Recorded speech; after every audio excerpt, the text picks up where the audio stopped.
Hurricane Irma made her way across the Atlantic, through the Lesser Antilles, heading towards the States. Government agencies and law enforcement made preparations. Everything from evacuations to education. I'm Dwayne Lindo, in for Dr. Ed James, and this is Black Almanac. At this point, many are still in recovery mode. Most people should have the bare necessities such as electricity and running water, but some hard-hit areas still don't. Florida Power and Light expecting that coverage on the Suncoast will be restored by September 22nd. But how did Sarasota fare as a whole? We find out from today's guest, Sarasota Mayor Shelley Freeland-Eddy.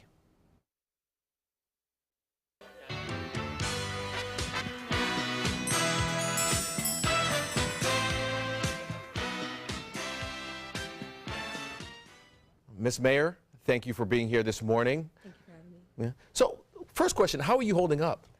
I'm good. I mean, as all of our county and our region knows, this storm could have been a lot worse than it was. Not to diminish the impacts that we are experiencing, but all things considered, we were looking at a Category 4, Category 5, and we came in at a Category 1, Category 2. So we are rebounding quickly, but we understand that there's still some pain and some transition that our community has to make.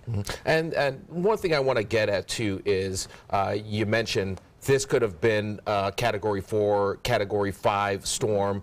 It ended up coming to Sarasota as a Cat 2. But specifically, what did the city do in coordination with the county to prepare for this, what some called a monster? Well, the way that we're set up, we have an emergency operations center, and the city has a counterpart and the county has a counterpart. We work together to look at evacuation routes, to look at infrastructure, to look at debris removal, to look at lights damage. And so that team, and on the city's standpoint, Todd Kirkering is our representative, and he and the county's counterpart have been working, well, they train annually, but once we became aware that the storm had a significant chance of impacting our community, they began getting to work about a week and a half prior. And so they would work with our EOC, work with the 911, work with dispatch, work with law enforcement, work with the city managers and the commissions of both counties to determine what resources are in place, volunteers, facilities, and so it was a group effort. Right, and I know there are folks out there, not only in Sarasota County, Manatee County, all over the Suncoast, yes, where people just tried to get supplies but could not get them. Right. And you mentioned evacuation, making sure everyone had the right evacuation routes, shelters, how to store, how to, care for your pets, right, as well as people with special needs. Right. A lot of folks couldn't get supplies, so they're looking for shelters. Right. So I know you guys kind of busted your tail to try to get folks, especially with special needs and folks with pets, into these shelters. Right. Well, what our community needs to know, and I brought this kind of as a prop, is Sarasota County puts out what's called its disaster planning guide.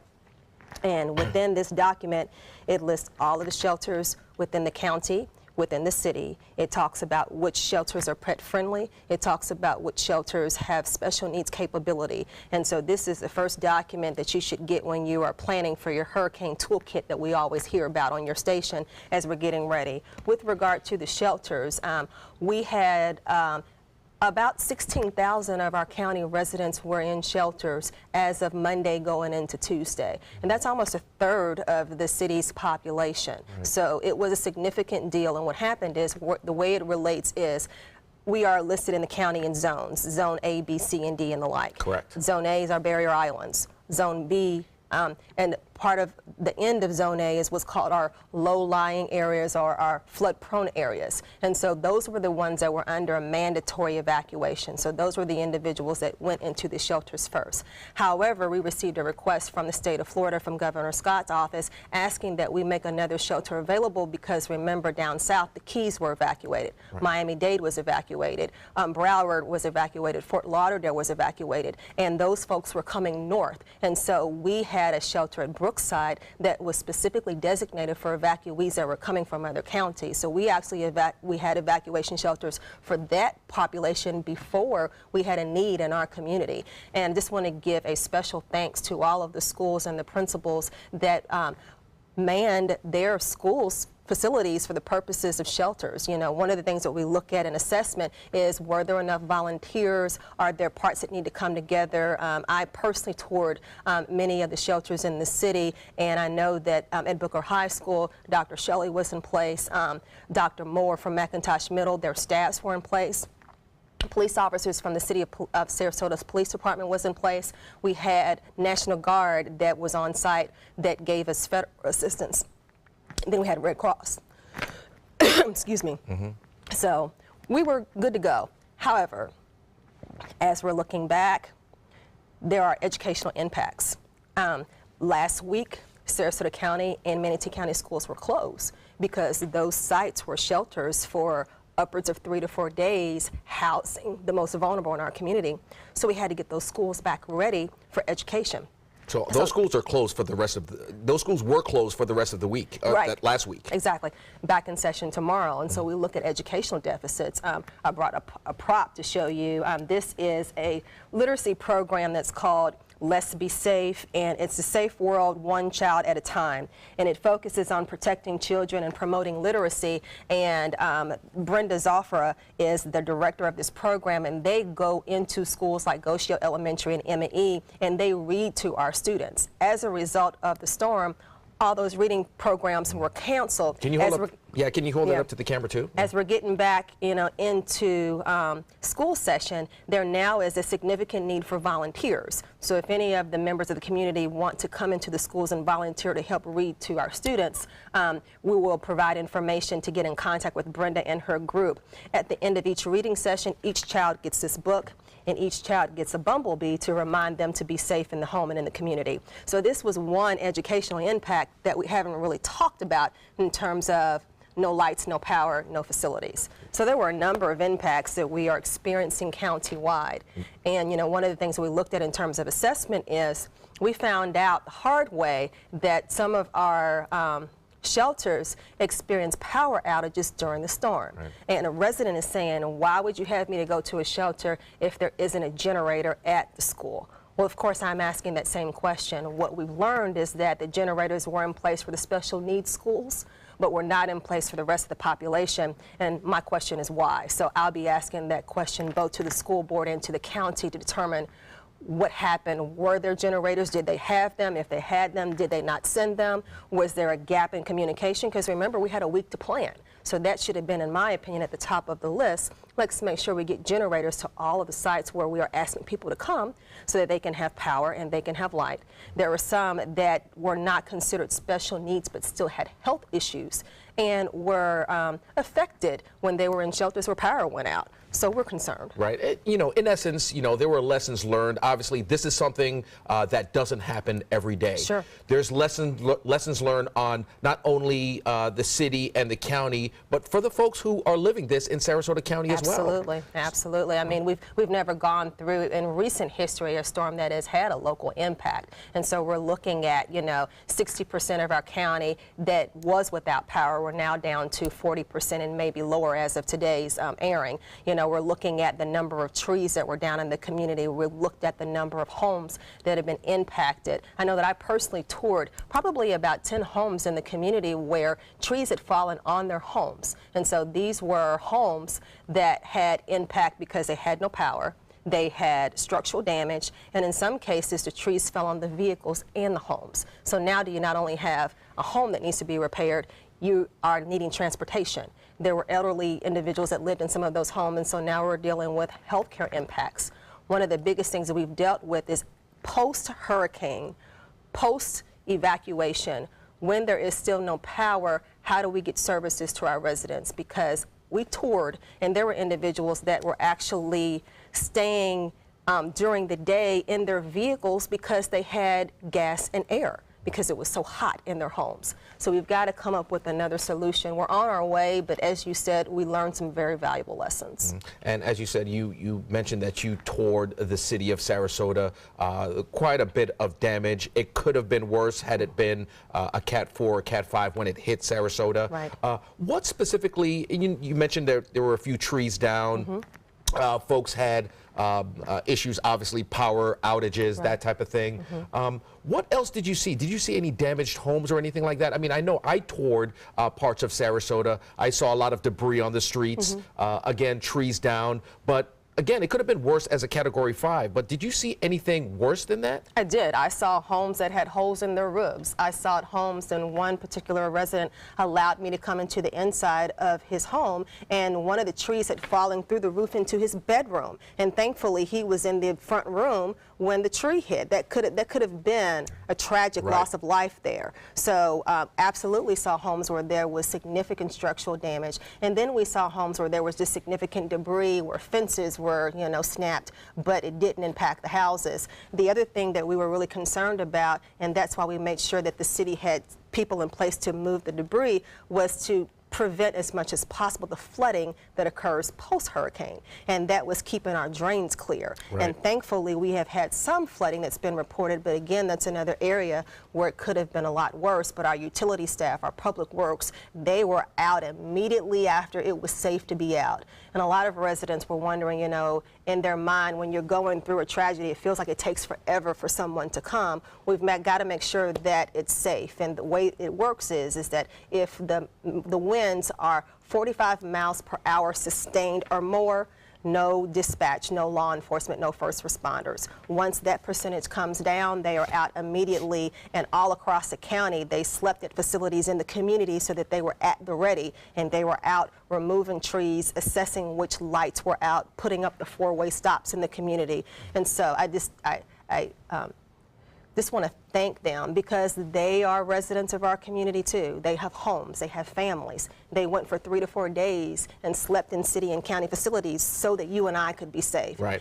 We owe them a debt of gratitude. Right. And I have to ask, at this point, how much longer do you see the city, Public Works, trying to basically a sense of recovery for communities out in the city of Sarasota? Well, we have different levels of recovery. We have our barrier islands that sustained some damage, and we have Lido Beach, and I'm sure that the county has Siesta, where there was beach erosion and some things that we will have to deal with from an environmental perspective. Within the city limits that were inland, we're dealing with infrastructure restoration. And the city of Sarasota, through our planning department, we've made the decision to waive the permit fees for individuals that need to repair their homes as a result of the storm. Normally you'd have to pay an application fee, there would be a time frame, you'd have to pay a permitting fee. Well, we don't want to add any more insult to injury. You're already in a situation to where you've got to repair your home. We don't want that to cost more. So we have essentially waived those fees to the extent that damage is directly related, to the storm. What we've also done is that as a city, we have extended our local state of emergency so that we can continue to be eligible for state and federal grant dollars. The final thing that we've done is in one of our facilities, the Robert O. Taylor Community Complex, we have opened what's called a comfort station. And essentially what that is for individuals that still do not have power and light and AC, they can come to the Robert O. Taylor. It's open to the public for them and their families to be able to have access to air conditioning, water, electricity, to plug their cell phones, make contact with families, connect with loved ones. We even have staff that are certified to work with children to provide some sense of normalcy for the young ones that haven't been able to go to school, that have no place to play. So we're trying to think of ways, how can we make the family whole while we're dealing with this property damage. Right. And you mentioned the federal assistance, FEMA. The city, I'm assuming that the city would be coordinating with the government to try to come up with relief efforts for a lot of the citizens of Sarasota. Absolutely. When Governor Scott and at the state level, they've been so wonderful in declaring the state of emergency for the entire state early, that put us in line to receive those federal dollars. What we want our residents to understand is that although the city is eligible for dollars, individual homeowners have to go to the website and apply for assistance for their individual homes, and that web address is FEMA.gov. If they go to that website, there's a drop-down menu that explains what you click and how you register the damage to your property. We are also going to be able to be reimbursed for some of the out-of-pocket expenses with regard to debris removal. We had 22 water lines fail during the storm. So there were recovery efforts that came with that. Could have been a lot more. So again, there's ways for recovery. On the local level, the Patterson Foundation has been wonderful in that they have set aside $1 million in local grant funding for nonprofit organizations who are providing relief assistance to individuals going through the storm, and they're calling it diverse impact. So it doesn't just have to be infrastructure. It could be assistance with hotels, it could be transportation, it could be food. So we're all coming together. All Faiths Food Banks has been a phenomenal partner. They are expanding their outreach. They're doing mobile units. They're coming into the community to make sure that individuals have the food that they need, even the non-perishables, until they get back into the home and have power and electricity. On the federal level, for individuals that have already been qualified to receive food stamps, they are expanding the monthly amount during this time. Well, let's say if you received your disbursement and you filled up your refrigerator and then the storm came and you lost your food, you can go back sooner without having to wait until the next month to get benefits. So we're all working together. Right. And I know there's different efforts through various organizations, through Facebook and other social media sites. I've seen it on Twitter where they're providing water for folks with special needs, right. Providing food and water for the elderly. So the community as a whole is stepping up from what I'm seeing. Absolutely. You have what you mentioned, the federal government trying to step in as well.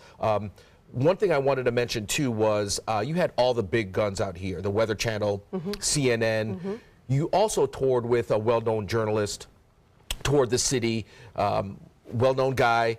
I wanted to get his reaction, Lester Holt. Yes. I wanted to get his reaction. He's been all over the world, right. seeing all kinds of damage, covered hurricanes prior to this one. What was his reaction to some of the things that he saw here in Sarasota? I think his takeaway was that we had more damage than he was aware of. If you looked at the media coverage, there was heavy coverage Southwest Florida. There was heavy coverage in the Keys. There was heavy coverage in Fort Lauderdale, Fort Myers.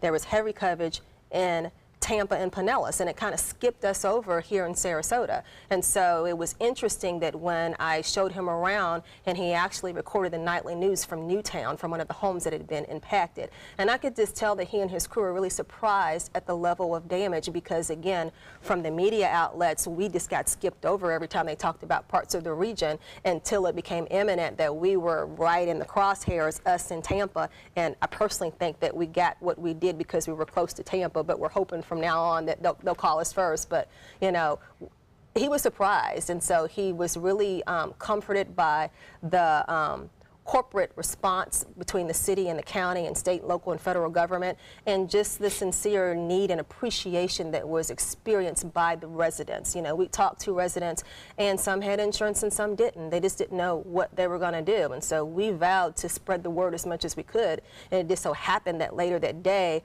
my office was contacted by Lester Holt NBC, and they asked if they could come and, you know, shoot live, and I said absolutely. And I told them that I had been out that morning touring parts of the city. We started at Lido.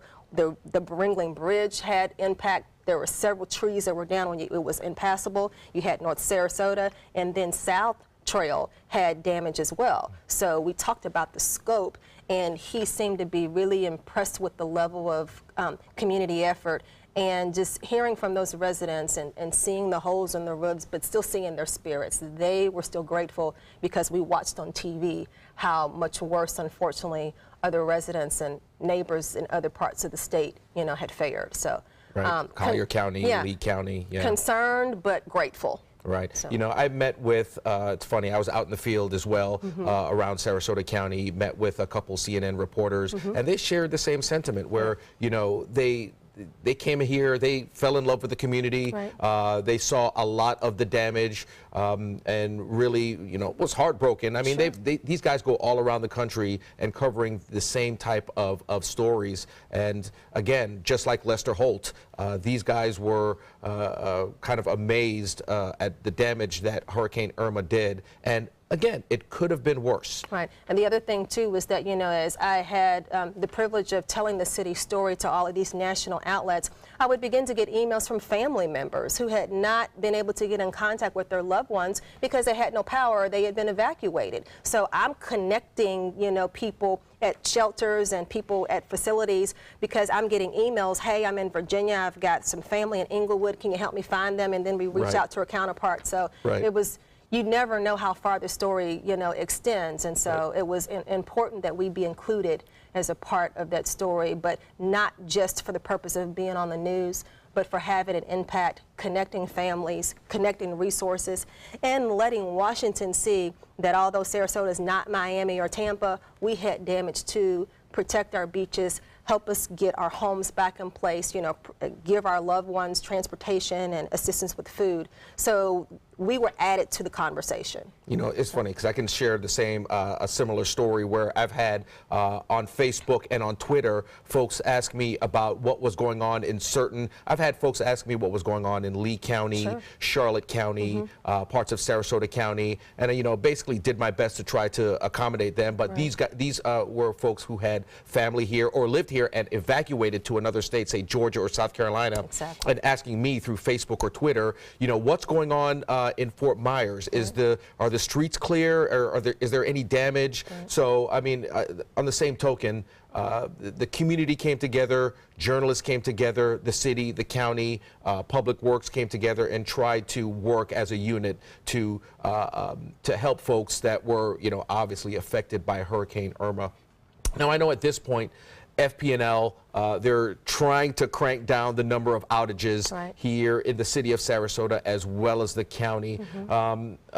Did you or have you ever coordinated with FPL at some point, trying to see what their protocol is, or just trying to coordinate with them in general on basically their efforts? Yes, absolutely. The city met with, we have a regional representative that covers Sarasota and Manatee County, and her name is Ray Dowling. She is heavily connected in the community. She sits on local boards. She is invested in Sarasota and Bradenton. And so we met with her and her executive staff this past Tuesday to discuss what the efforts were, because the impacts that we were hearing is that, I drive down Fruitville Road, I see that Robarts is full of every type of FPL truck that exists, but yet my lights are still out. What's going on? And so we were trying to figure out, where is our county in this protocol? And so they went through, how they assess, and because of the fact that several million of their customers, were without power, of course, they were a little bit strapped because it was significant emergency. What we did find was that, there were a lot of things that were being done from an infrastructure perspective as a part of this renewal, to make sure that if we ever have another incident again, that we have newer equipment, better equipment that's able to withstand winds, in a larger capacity. The other question that I had is that, when they decide who goes where, who determines what the priority is? Because all of us got that telephone voicemail that says your service should be connected on or about September 22nd. They got it in Miami, they got it in Sarasota, they got it in Fort Lauderdale. How are we all getting the same message, So I would say respectfully, don't do that, because people are relying on that date and then finding out that it's not necessarily accurate. They have what's called a top tier priority list. And so what I had questions about is who decides who gets on that list, and how can the list be expanded? Because in our situation, with us having such a high concentration of assisted living facilities, nursing facilities, and even adult independent living, we were at a disadvantage because some of those that were not the larger network facilities did not make that top tier list. And what I was told through conversations with FPL is that they are not the ones that actually determine who gets on that list. It's the county EOC that does that. So now we have another conversation with our local EOC as an assessment as to, did we get everybody on the list that we should? Should that list be expanded, and what can our residents expect? Because one of the things that I thought was a little bit troubling is that in some of our shelters, there were individuals who were residents of other facilities that were brought to the shelters because their facilities didn't have power and they weren't supervised. And to me, that's a concern when you're dealing with the vulnerable population,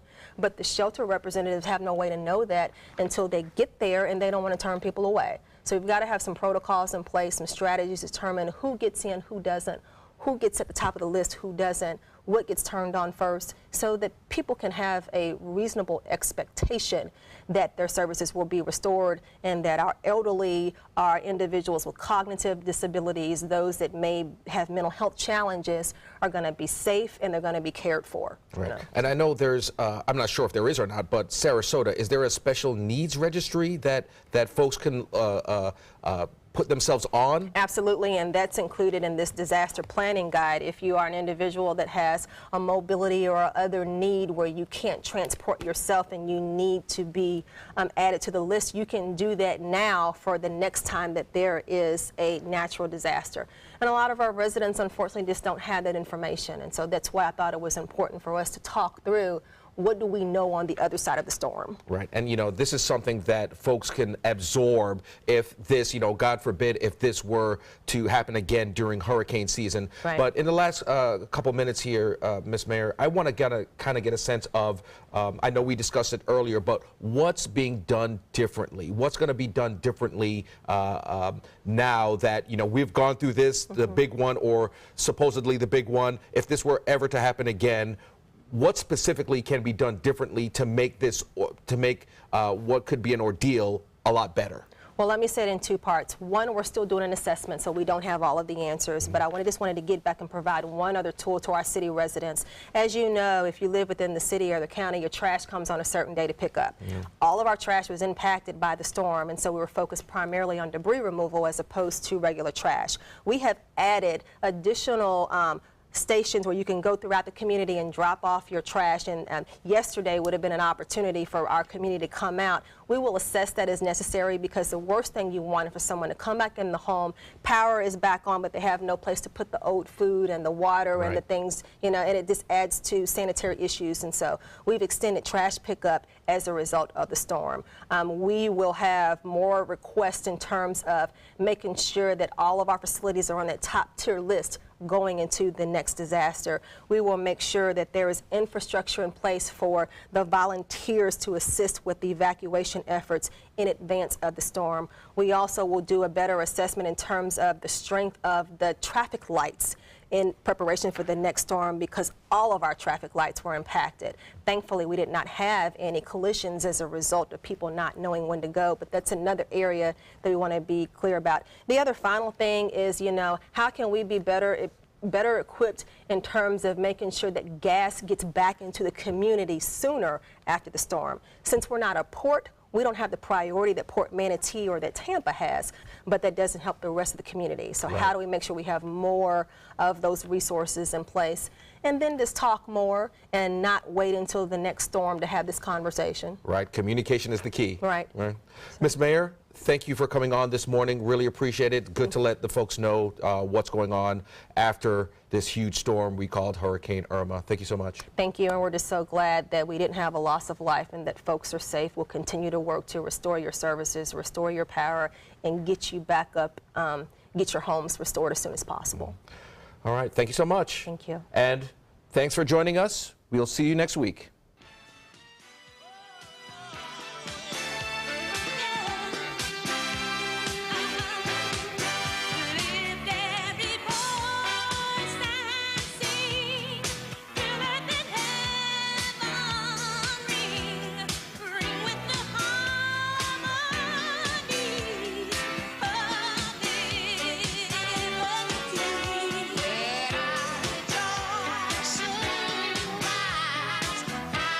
Call to see if you qualify to enroll in a Medicare Advantage plan right now.